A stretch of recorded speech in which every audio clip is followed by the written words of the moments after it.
नमस्कार. मालिकेच्या आजच्या भागामध्ये आपल्याला पाहायला मिळणार आहे की इकडे अर्जुनने फोन केलेला असतो गुरुजींना, कारण अभिषेक करायला सांगायचा आहे, त्यासाठी त्याने फोन केलाय. नेमकं तो फोन ज्या ठिकाणी केलेला आहे, तो फोन जिथे गेलेला आहे तो रुद्र त्या ठिकाणी फोन केलेला असतो. रुद्र बाहेर आलेला असतो. रुद्रचं ते चालू असतं, अभिषेक करणं वगैरे या गोष्टी सुरूच असतात.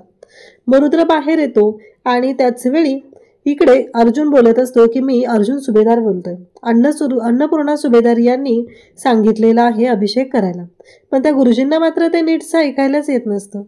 तेव्हा मात्र इकडे अर्जुन बोलू लागतो की अन्नपूर्णा सुभेदार, आणि असं तो सांगत आहे. मग त्याच वेळी पुढच्या गोष्टी पाहायला मिळतात.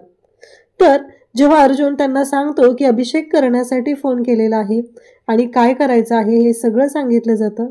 आणि मग आता अर्जुन तेवढ्यात तिथं रुद्र येतो आणि रुद्रला कळतं की अर्जुनचा फोन आलेला आहे. तेव्हा रुद्र म्हणतो की कोण, अर्जुन आहे का? तेव्हा गुरुजी सांगतात की हो. मग तो म्हणतो की थोड्या वेळ द्याल का, मला बोलायचं आहे. आणि त्याचबरोबर इकडे आपल्याला पाहायला मिळतं की या सगळ्या गोष्टी जेव्हा घडत आहेत तेव्हा मात्र इकडे रुद्रला कळलेलं आहे की अर्जुनचा फोन आहे. मग रुद्रला बोलायचं आहे. रुद्र तिथे येतो. रुद्र बोलू लागतो आणि मग रुद्र म्हणतो की अर्जुन हाय. खरंच भेटून बोललो असतं तर खूप बरं वाटलं असतं, पण असं म्हणत तो बोलायला सुरुवात करत आहे.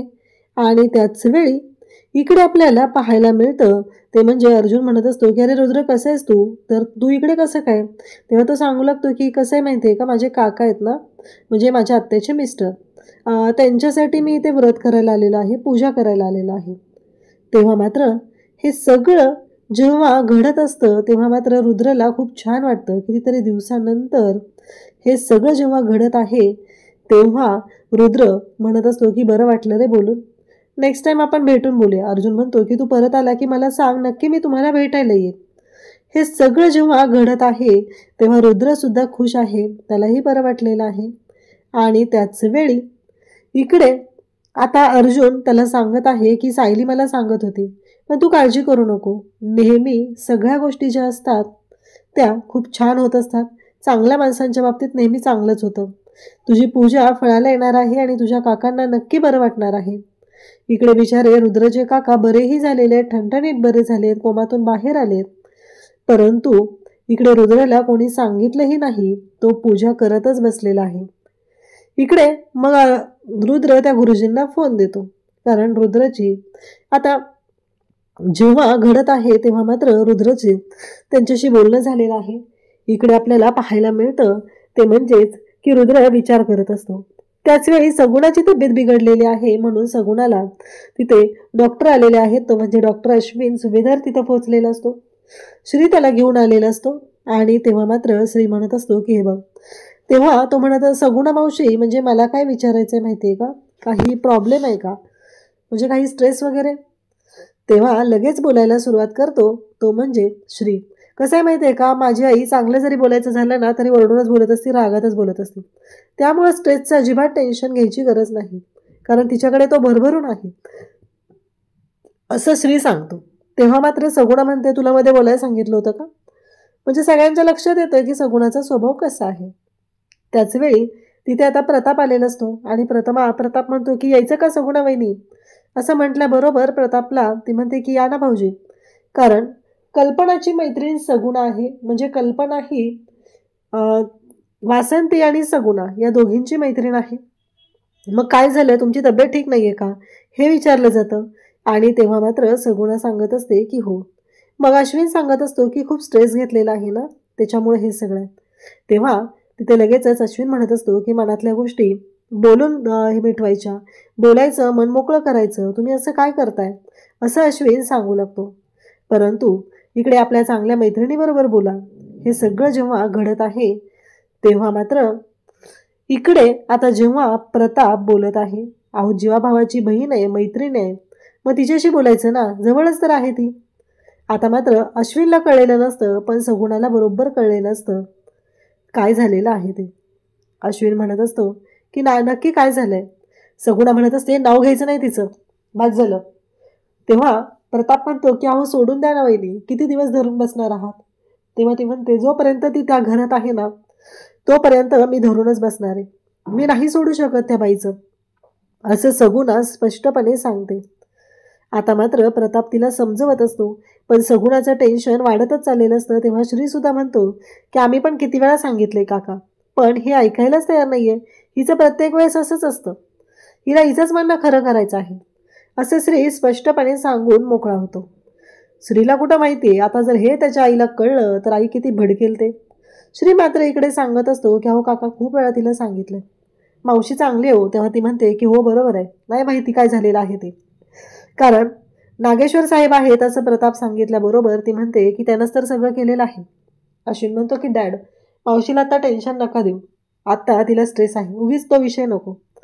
तेव्हा प्रताप म्हणतो की चला नमस्कार, निघतो मी आता, आभारी आहे असं तो बोलतो.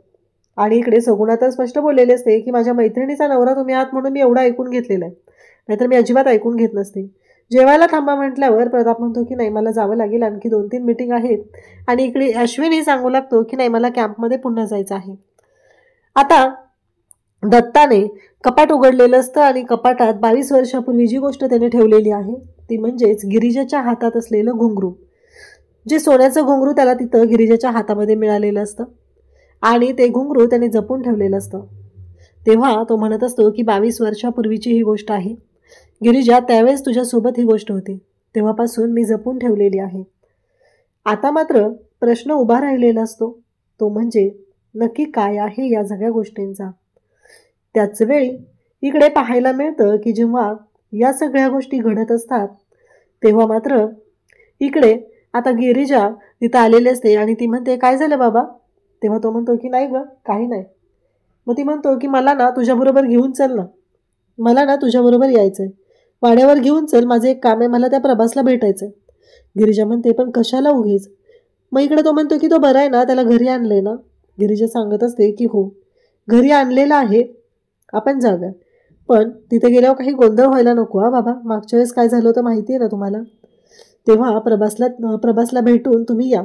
तो म्हणतो की हो मी बघतो काय करायचं आहे ते, नको काळजी करू, असं तो समजून सांगतो. गिरिजा म्हणते की ठीक आहे आपण जाऊया. हे सगळं आता सगळं चालू आहे, त्या पद्धतीने बोलणं सुरू आहे. आणि आता गिरिजा प्रभासला भेटायला घेऊन जाणार आहे, ती म्हणजे दत्तूला, कारण आज गिरिजा ही नागेश्वरच्या घरी राहायला जाणार असते.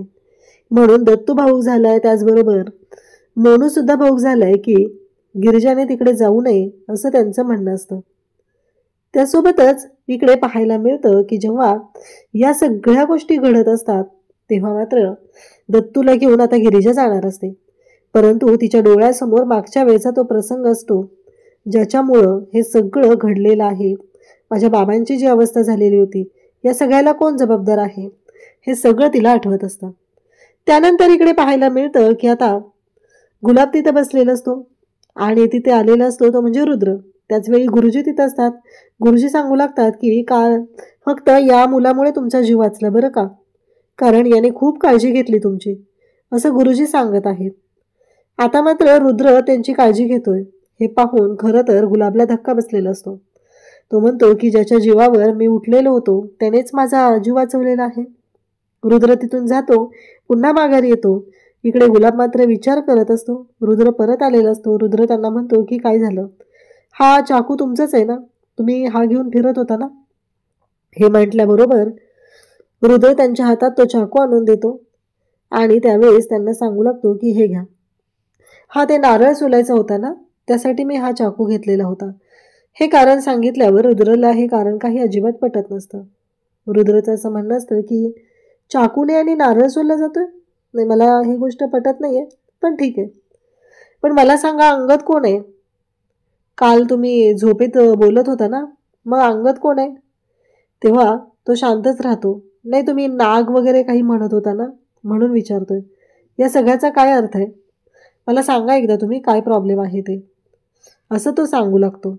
तेव्हा मात्र आता इकडे शांतच बसतो तो म्हणजे गुलाब, कारण गुलाबला तो प्रसंग डोळ्यासमोर आठवत असतो. गुलाब म्हणतो की नाही माहिती, मला नाही आठवत काय, मागं मला तो नाग चावलेला ना त्याच्यामुळे ते नाग वगैरे बोलले असेल. रुद्र तिथून निघून जातो. आता गुलाबच्या डोळ्यासमोर त्या आठवणी जाग्या होतात, अगदी ताज्या असल्यासारख्या. रुद्र तर गेलेला आहे. तेव्हा गुलाब म्हणतो की कसं सांगू तुला, धसलेला नाग म्हणजे तुझा बाप नागेश्वर आहे. 22 वर्षापूर्वीची गोष्ट आहे, अजूनही डोळ्यासमोर तशीच्या तशी आहे. जराही त्याच्यात बदल झालेला नाहीये, तसंच डोळ्यासमोर येतंय. आणि बरोबर गुलाबला आठवू लागतं ज्या दिवशी अंगद महाजन आणि देवकी महाजन या दोघांचा खून नागेश्वरने केलेला असतो. त्या दिवशी इकडे नागेश्वरच्या माणसांनी गुलाबला पकडलेलं असतं आणि सांगितलेलं असतं की हे सगळं तू का केलंस? पैसे तर मी त्या अंगदचे घेतले होते, तुझा काय संबंध होता या सगळ्याशी? का केलंस हे सगळं तू? तेव्हा तो म्हणत असतो की अहो, तो खूप चांगला माणूस आहे, काही गरज नव्हती. मी सत्याच्या बाजूने उभा राहिलेलो आहे आणि तुझ्या विरोधात साक्ष दिली. त्याचवेळी प्रभास, त्याचबरोबर बाकीची लोकही तिथं असतात. आणि त्याचवेळी इकडे अंगदचा पीए म्हणून गुलाब काम करत असतो. तेव्हा गुलाब म्हणत असतो की हे बघ, कसं आहे, आपण दोघं साडू साडू असलो तरीही मला काय वाटतं माहितीये का, मी ज्या मार्गाने जातो तो मार्ग मला अवलंबू दे. तुझा मार्ग तुझी तू निवड ना. मला जे योग्य वाटलं ते मी केलेलं आहे. आता तुला ते पटत नाहीये, ह्यात माझा काहीच दोष नाहीये, असंही गुलाबने सांगितलेलं असतं. तेव्हा नागेश्वर म्हणतो की यामध्ये तू अडकणार आता. अंगद महाजनचा खून केलाय म्हणून हातामध्ये सुरा आणलेला असतो आणि बरोबर रुमालाने पकडून तो आणलेला असतो. आणि इकडे नागेश्वर सांगतो की त्याचा हात उघडा आणि तो सुरा जो आहे तो इकडे गुलाबच्या हातात दिला जातो आणि सांगितलं जातं की याने खून केलाय, हा खुनी आहे, याने खून केलाय असा आरडाओरडा तो करू लागतो. म्हणजेच त्या चाकूवरती इकडे गुलाबचे फिंगरप्रिंट उमटवलेले असतात आणि नागेश्वरने हे सगळं मुद्दाम केलेलं असतं आणि या सगळ्यामध्ये त्याने गुलाबला अडकवलेलं आहे. म्हणून तर इकडे गुलाबला एवढा त्रास झालेला आहे. त्यासोबतच आपल्याला पाहायला मिळतं की नागेश्वर या सगळ्या गोष्टी जाणून बुजून करत असतो, मुद्दामून या सगळ्या गोष्टी तो करत आहे. त्याच वेळी गुलाबला खूप राग आलेला असतो, गुलाब भयानक असा चिडलेला असतो. आणि मग मात्र गुलाब तिथे ओरडतो आणि त्याला कळतच नाहीये की त्या खुनाच्या आरोपाखाली त्याला अडकवलं गेलेलं आहे. इकडे आता गिरिजा, दत्तू आणि मोनू तिघही बंगल्यावरती आलेले असतात. नागेश्वरच्या दारातच आहेत तोपर्यंत ओरडत येते ते म्हणजे उर्वशी, तू अजिबात या घरात यायचं नाही, आत्ताच्या आत्ता इथून बाहेर होत चालती हो. आणि त्याच वेळी इकडे उर्वशी तिला सांगू लागते. तेव्हा मात्र इकडे पाहायला मिळतात त्या गोष्टी खूप भयानक अशा असतात. मोनू आणि दत्तू तिथं उभे असतात. त्या दोघांनाही कळत नसतं की काय झालेलं आहे. आणि मग मात्र नागेश्वर तिथे येतो आणि म्हणतो, दीदी किती वेळा सांगितले, मला आडवं जायचं नाही. मला आडवं गेलं तर त्याचे परिणाम काय भोगायला लागतील माहिती आहे ना, त्यामुळं मला आडवं जायचं नाही. गिरिजा नशीबवान आहे आणि ती या घरात येणार आहे. तेव्हा ती म्हणते की तुम्ही ना तुमच्या डोळ्यावर पट्टी बांधून घेतली, तुम्हाला नाही कळत आहे काय झालेलं आहे ते. दादासाहेब तुम्ही चुकीचं वागताय, असं म्हणत ती आरडाओरडा करू लागते. परंतु दादासाहेबांना माहिती आहे की दादासाहेब काय वागतायत ते. गिरिजाने उर्वशीने कितीही काही सांगितलं तरीही दादासाहेबांवर त्याचा काहीच परिणाम होणार नसतो. तेव्हा मात्र इकडे पाहायला मिळतात त्या गोष्टी अशा असतात की ज्याचा विचारही कोणी केलेला नसतो. मग नागेश्वर तिथे येतो आणि एक नाणं घेतो आणि म्हणतो की आज परीक्षा होऊन जाईल, कोण खरं कोण खोटं या सगळ्या गोष्टीची आज परीक्षा होईल आणि सगळ्या गोष्टी समोर येतील. तेव्हा मात्र नागेश्वर म्हणतो की हे एक असंच नाणं मी घरामध्ये लपवून ठेवलेलं आहे आणि ते नाणं तुम्हाला दोघींना शोधायचं आहे. जी कोणी ती नाणं शोधून आणेल ती खरी नशीबवान ठरेल. आजच कळेल खरं खोटं काय ते. तेव्हा गिरिजा म्हणू लागते की ह्याची काय गरज आहे आणि त्याच वेळी नागेश्वरला ती सांगत असते. तेव्हा मात्र इकडे उर्वशी म्हणते की मला काय असला खेळ वगैरे खेळण्यात अजिबात इंटरेस्ट नाही आहे, मला नाही खेळायचं असला खेळ वगैरे काही, असं म्हणून ती बोलत असते. त्यावेळेस इकडे लगेचच नागेश्वर तिला म्हणतो की म्हणजे दीदी तुम्हाला हारण्याची भीती वाटते बहुतेक, म्हणून तुम्ही असं बोलताय का? तेव्हा तो सांगतो की तुम्हाला हा खेळ खेळावाच लागणार आहे. मग दोघींना घेऊन देवीच्या समोर येतो आणि मग देवीच्या समोर दोघींनी हात जोडलेले असतात आणि या खेळाला सुरुवात होते. कोण दुसरं नाणं शोधेल ती खरी नशीबवार ठरणार असते. आता गिरिजा सुद्धा देवीला नमस्कार करते आणि पुढच्या गोष्टीला सुरुवात करते. तर उद्याच्या भागात आपल्याला पाहायला मिळतं की ते नाणं शोधण्यासाठी गिरिजा एका खोलीकडे आलेली आहे. तिथं पाळणा, जुनं फर्निचर वगैरे अशा बऱ्याच गोष्टी आहेत आणि तो पाळणा पाहताच, त्याच्यामध्ये लावलेलं ते खेळणं पाहताच गिरिजाला मात्र धक्का बसतो. गिरिजा तिथं जाते. तेवढ्यातच एक बाई एक लहान बाळ घेऊन आलेली आहे. गिरिजा त्या बाईला पाहते आणि तिला धक्का बसतो. ती ओरडते, हे सगळं काय आहे? काय होतं हे सगळं? असं म्हणत आता ती ओरडायला सुरुवात करते. त्याचबरोबर इकडे पाहायला मिळतं ते म्हणजेच की गिरिजाला काहीतरी आठवू लागलंय. गिरिजा म्हणते की मला असं का वाटतंय की ह्या सगळ्या गोष्टी याच्या आधी झालेल्या आहेत, याच्या आधी घडून गेलेल्या आहेत ह्या गोष्टी माझ्या आयुष्यात.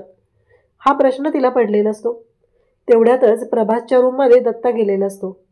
दत्तू तिथं जातो आणि प्रभासशी बोलत असतो.